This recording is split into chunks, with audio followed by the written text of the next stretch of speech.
Prihaja recesija in s tem zaskrbljujoče napovedi svetovnih gospodarskih gibanj. Dobrodošli v stoječih evropskih novicah.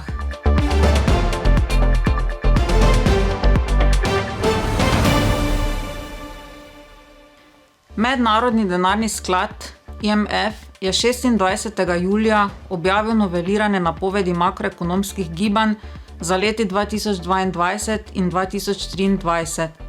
Rast se je zaustavila v treh največjih svetovnih gospodarstvih, v ZDA, na Kitajskem in v območju evra, s pomembnimi posledicami za globalne obete. Inflacija je velika skrb. Okrevanju po pandemiji leta 2021 je leta 2022 sledil vse bolj mračni razvoj dogodkov zaradi ruske invazije na Ukrajino. Svetovna proizvodnja se je v drugem četrtletju tega leta skrčila zaradi recesije na Kitajskem in v Rusiji, medtem ko je poraba potrošnikov v ZDA presegla pričakovanja.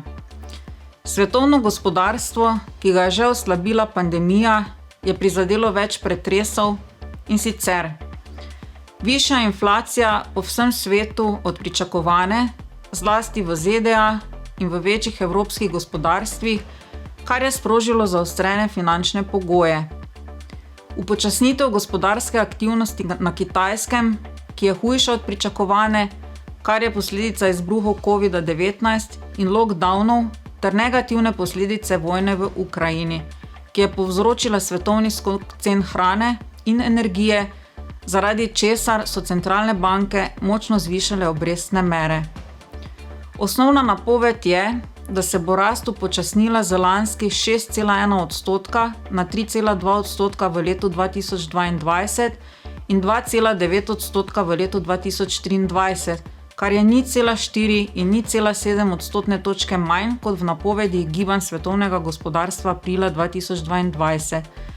Nižja rast v začetku tega leta, zmanjšana kupna moč gospodinjstev in strožja denarna politika so povzročili popravek letošnje rasti navzdol za 1,4 odstotne točke v ZDA. Na Kitajskem so nadaljnji lockdowni in poglabljanje nepremičninske krize privedli do znižanja rasti za 1,1 odstotne točke z velikimi globalnimi posledicami. Je pa to najnižja gospodarska rast na Kitajskem v zadnjih 4 desetletjih. V Evropi pa je občutno znižanje napovedi posledica vojne v Ukrajini in strožje denarne politike.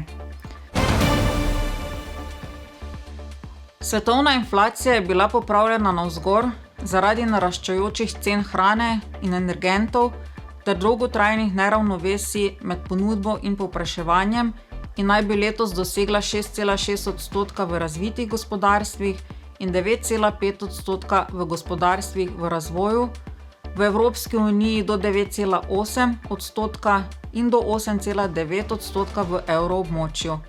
Leta 2023 naj bi zaradi dezinflacijske denarne politike svetovno gospodarstvo zraslo le za 2,9%. Vkolikor pride še do dodatnih uresničitev največjih tveganj, na primer zaustavitev evropskega uvoza plina iz Rusije, ponovni izbruhi COVID-19, naraščajoče cene hrane in energije, ki bi lahko povzročile obsežno nezanesljivo preskrbo s hrano in socialne nemire, lakoto in podobno, lahko inflacija še naraste oziroma se pojavi stagflacija in svetovna rast upade na približno 2,6% oziroma 2% v letih 2022 in 2023. Od leta 1970 je bila po navedbah IMF svetovna gospodarska rast počasnejša le 5-krat. Po tem scenariju bi tako ZDA kot evroobmočje prihodnje leto doživele skoraj ničelno rast z negativnimi posledicami za preostali svet. Zaradi naraščajočih cen, ki še naprej znižujejo življenjski standard ljudi po vsem svetu, bi morala biti v tem trenutku ukrotitev inflacije prva prednostna naloga oblikovalcev politik. Strožja denarna politika bo neizogibno povzročila realne gospodarske stroške, vendar bi jih odlašanje le še poslabšalo. Ciljno usmerjena fiskalna podpora lahko pomaga ublažiti vpliv na najbolj ranljive skupine prebivalstva, toda glede na obremenitve državnih proračunov zaradi pandemije in potrebe po splošni dezinflacijski makroekonomski politiki bo treba takšne politike izravnati s povišanimi davki ali nižjo javno porabo. Ukrepi za omilitev visokih cen energije in hrane bi se morali osredotočiti na najbolj prizadete, ne da bi izkrivljali cene.